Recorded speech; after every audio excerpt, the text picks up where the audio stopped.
चलिए आइए, नमस्कार साथियों। इस 12 क्लास के बैच में अभी आपको दिख रहा होगा काफी इंपॉर्टेंट टॉपिक, जिसका नाम है, यहाँ देखने का प्रयास करें, हाइब्रिडाइजेशन। हाइब्रिडाइजेशन जिसको हम लोग हिंदी में कहते हैं प्रसंकरण। ये क्या है? 11th क्लास, 12th क्लास और अदर कॉम्पिटिटिव एग्जामिनेशन के लिए ये काफी इंपॉर्टेंट हो जाता है। जैसे कि आप पॉलिटेक्निक का एग्जाम दे रहे हैं, या चाहे आप आईआईटी का एग्जाम दे रहे हैं, या चाहे ट्रिपल ई का एग्जाम दे रहे हैं, तो उसके लिए ये काफी इंपॉर्टेंट हो जाता है। और 12 क्लास के जब आप पढ़ेंगे मॉडल पेपर, तो उसमें बहुत सारे हाइब्रिडाइजेशन से ये प्रसंकरण से पूछा जाता है प्रश्न। और बच्चे क्या करते हैं, उसको याद कर लेते हैं, रट्टा लगा लेते हैं। तो आज आपको रट्टा लगाने की जरूरत नहीं है, एकदम ट्रिक के माध्यम से इस चीजों को बताने का मैं प्रयास करता हूं। उम्मीद करते हैं कि आप इस चीजों पर अनुकरण करेंगे और आपको बेहतरीन ढंग से आज मैं बता दे रहा हूं। तो चलिए, हाइब्रिडाइजेशन का कुछ रूल रेगुलेशन जो होते हैं उस पर चर्चा कर लेते हैं। सारे चीजों को हमने क्या किया है, बोर्ड पर बहुत ही सुंदर ढंग से इसको सजाने का प्रयास किया है। तो हमारे साथ यहाँ जुड़े और इस चीजों को, जितने भी 12 क्लास का बच्चे हैं जो एग्जाम देने वाले हैं, वो सारे बच्चों के लिए ये वीडियो रामबाण सिद्ध होगा। तो चलिए आइए पढ़ने का प्रयास करें।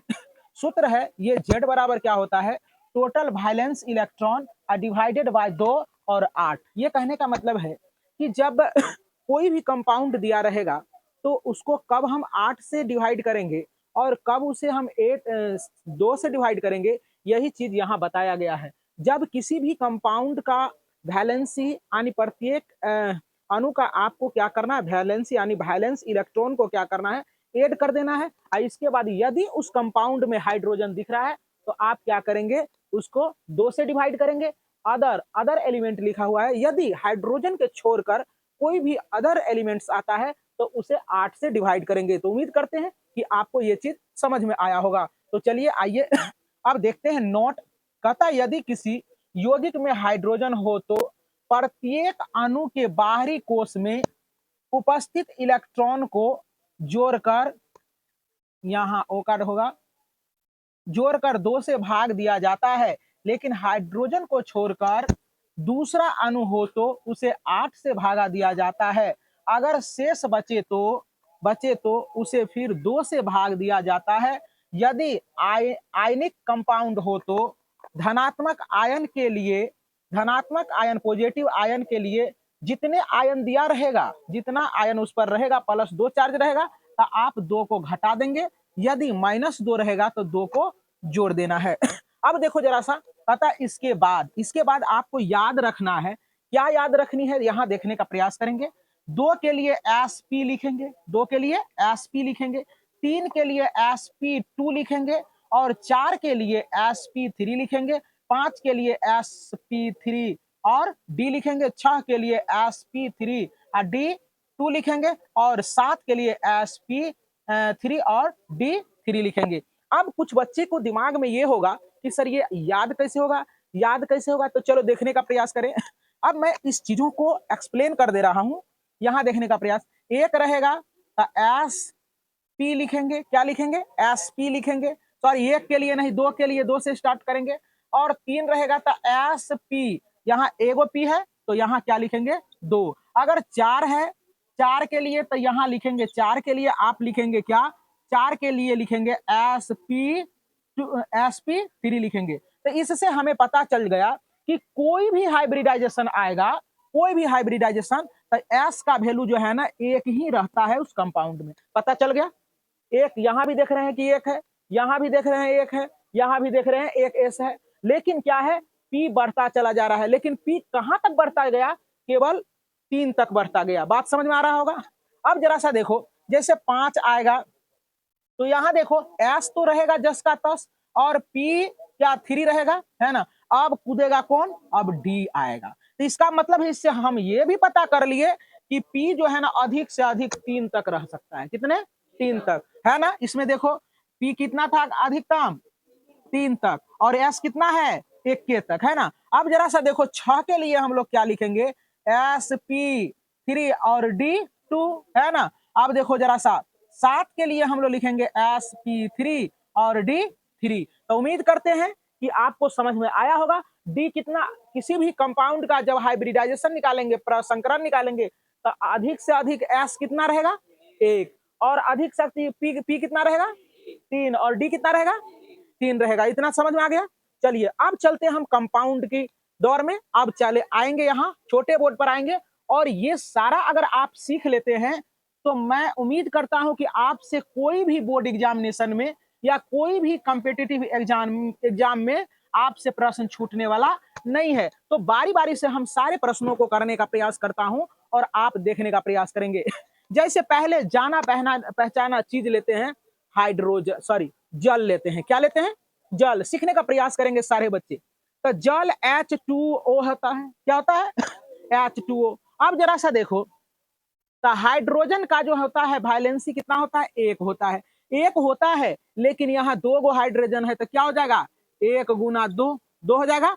और ऑक्सीजन का क्या होता है? ऑक्सीजन जरा सा देखने का प्रयास करेंगे। सारे बच्चे को मैं आराम से मैं बता दे रहा हूं, ध्यान से देखेंगे सारे बच्चे यहाँ टकटकी लगा के कि ग्रुप 1 में जो भी रहेगा इसका वैलेंस इलेक्ट्रॉन एक होगा। ग्रुप बी में सॉरी 2 में जितना भी रहेगा वो उसका कितना होगा? 2 होगा। अब देखो यहां से, जैसे हे ली ना करो रब से फरियाद, एक बार बाप मांगे कार स्कूटर, बाप रोए 2 बार, है ना। कहने का मतलब ये फकरा पर याद रखना है। अब देखो बाल गंगाधर, इंडियन तिलक, इस सारे का जितने भी एलिमेंट्स है सबका वैलेंसी कितना हो जाएगा? 3। कितना हो जाएगा? 3। कार्तिक, श्री गणेश, शंकर, पार्वती, इस सारे का क्या हो जाएगा? 4 हो जाएगा। नेपाल, पाकिस्तान, ऑस्ट्रेलिया, सबसे अच्छा बिहार, इस सब के बाह्यतम कोष में कितना हो जाएगा? 5 हो जाएगा। ओम शंकर से टेलीफोन पर बात हुई, है ना। अब क्या बात हुई? 6 बार बात हुई, है ना। तो इसका हो जाएगा वैलेंसी कितना? 6। फरक्का से कल का एक्सप्रेस ब्राउनी आई 7 बार। कितना बार? 7। इसके बाह्यतम कोष में कितना?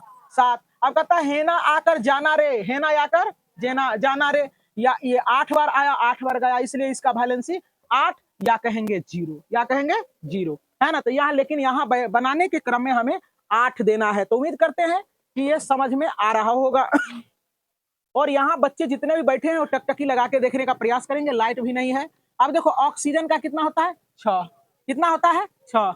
अब जरा सा देखो, ध्यान से देखेंगे, 6 होता है, और यहाँ हाइड्रोजन दिख रहा है, तो हाइड्रोजन है तो 2 से भाग देंगे। कितना से भाग देंगे?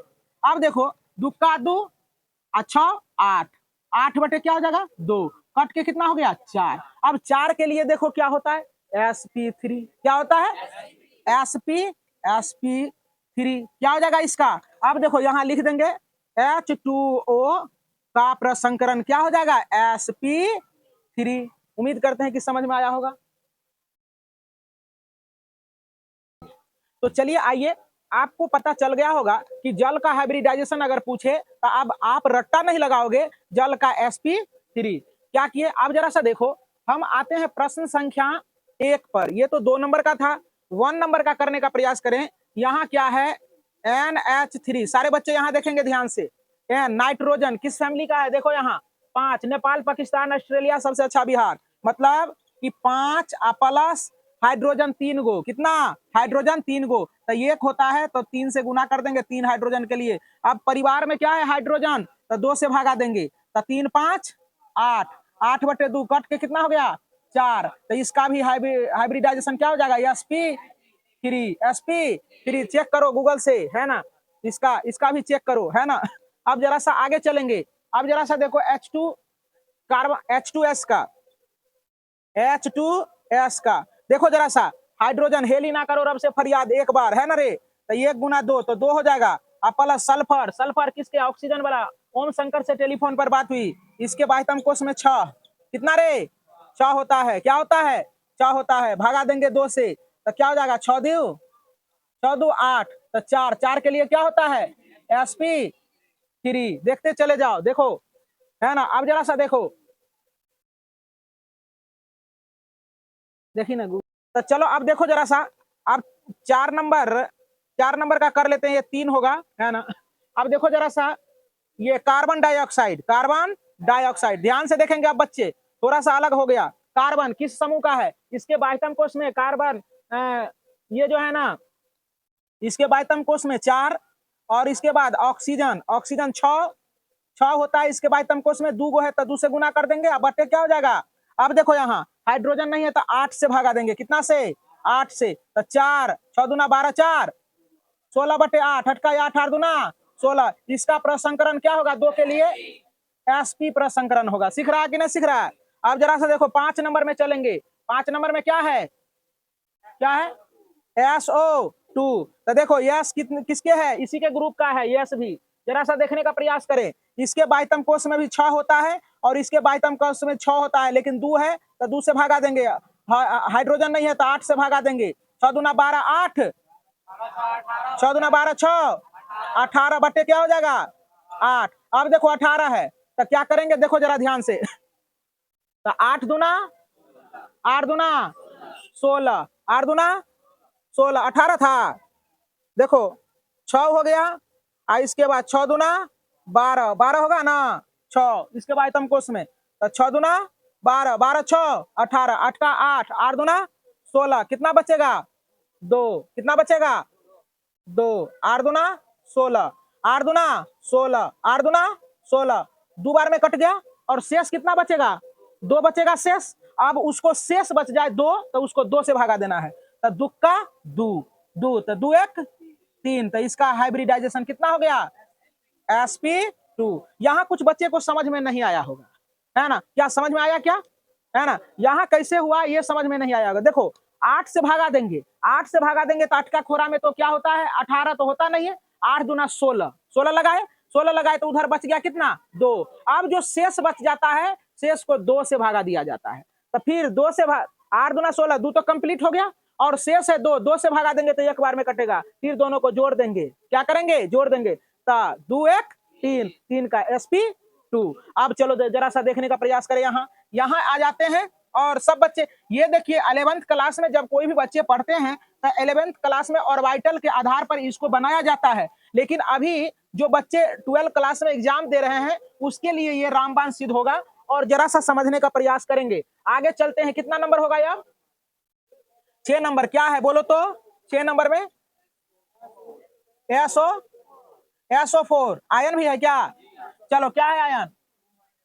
2 माइनस है। ध्यान से देखने का प्रयास करेंगे। यहाँ ये वाला बहुत अच्छा चीज है, ये है ना? देखने का प्रयास करें, ये बार बार पूछा जाता है। तो देखो तो जरा सा ये क्या है यहाँ? तो सल्फर का 6 हो जाएगा, ऑक्सीजन का क्या हो जाएगा? ऑक्सीजन का 6 और 4 को है तो 4 से गुना करेंगे, 4 से गुना करेंगे। और यहाँ 2, 2 क्या है? माइनस में है। तो माइनस वाला के लिए यहाँ देखो, माइनस आयन के लिए देखो, ऋणात्मक के लिए, ऋणात्मक के लिए हम लोग क्या करते हैं? जोड़ देते हैं। जितना तो 2 है तो 2 जोड़ देंगे। अब भागा दे देंगे कितना से? 8 से। कितना से? 8 से। तो अब जरा सा देखो यहाँ 6 हो जाएगा, 6 चौके 24 प्लस 2 बटे 8। 24 6 30 2 32 बटे 8, 8 चौके 32। अब 4 के लिए क्या था? sp3। तो इसीलिए इसका अगर पूछेगा कि इसीलिए देयरफॉर है ना SO4 माइनस के लिए पूछेगा तो sp3 होगा। क्या हो जाएगा? 4 के लिए sp3 लिखाए थे, है ना? याद है ना? अब देखो 7 में बोलेंगे कि क्या है? NO2 plus ion. ध्यान से देखने का प्रयास करें। नाइट्रोजन नेपाल, पाकिस्तान, ऑस्ट्रेलिया सबसे अच्छा बिहार 5 बार, है ना रे? ये 5वां में है। किसमें? तो नाइट्रोजन के बाह्यतम कोष में इलेक्ट्रॉनिक कॉन्फ़िगरेशन बता चुके हम 10th क्लास में भी बताए थे और 12 में भी बताए हैं। तो नाइट्रोजन का क्या हो जाएगा? 5 हो जाएगा। क्या हो जाएगा? 5 हो जाएगा। और ऑक्सीजन का हो जाएगा 2। क्या हो जाएगा? तो 6 गुना 2 और इसके बाद प्लस है। क्या है यहाँ? प्लस। तो इसको एक प्लस है तो ये घटा देंगे। अब देखो यहाँ 8 से भागा देंगे। क्यों 8 से भागा देंगे? क्योंकि हाइड्रोजन नहीं है। तो 5 5 6 दूना 12 माइनस 1 बटे 8। तो 12 5 17, 17 में से 1 चला जाएगा 16 बटे 8, 8 का 8, 8 दूना 16 2। इसीलिए N2 का क्या हो जाएगा? यस P हो जाएगा। समझ में आ रहा है कि नहीं आ रहा है? सारे बच्चे को समझ में आ रहा है? अब अगला देखो 8 नंबर का, कोई इसमें जो भारी लग रहा है वो पूछ लो। NH4 का निकाल दे क्या? IF7 का निकालते हैं। बच्चे सोचते हैं कहीं सर जी को नहीं आता होगा। चलो देखो आयोडीन है। आयोडीन खोजेंगे कि किस ग्रुप का है ना?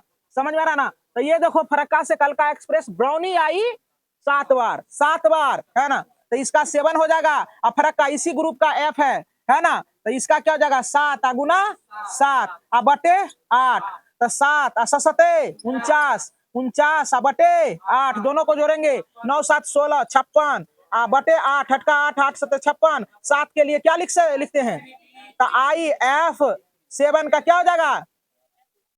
SP3। 7 के लिए गलत बोल रहे हो, SP3 और D3 ये हो जाएगा। तो उम्मीद करते हैं कि सारे बच्चों को बहुत अच्छे ढंग से हमने बताने का प्रयास किया था और सारे बच्चे इस वीडियो को बार-बार देखेंगे और इसको लगातार अपने दोस्तों में पोस्ट करेंगे, ताकि आगामी बिहार विद्यालय परीक्षा समिति द्वारा 12th के एग्जाम में देने वाले 12th का एग्जाम देने वाले तमाम बच्चे इस वीडियो से फायदा उठा सकेंगे और अच्छे बेहतर से बेहतर अंक लाकर अपने माँ-बाप का नाम रोशन करेंगे। बहुत-बहुत धन्यवाद।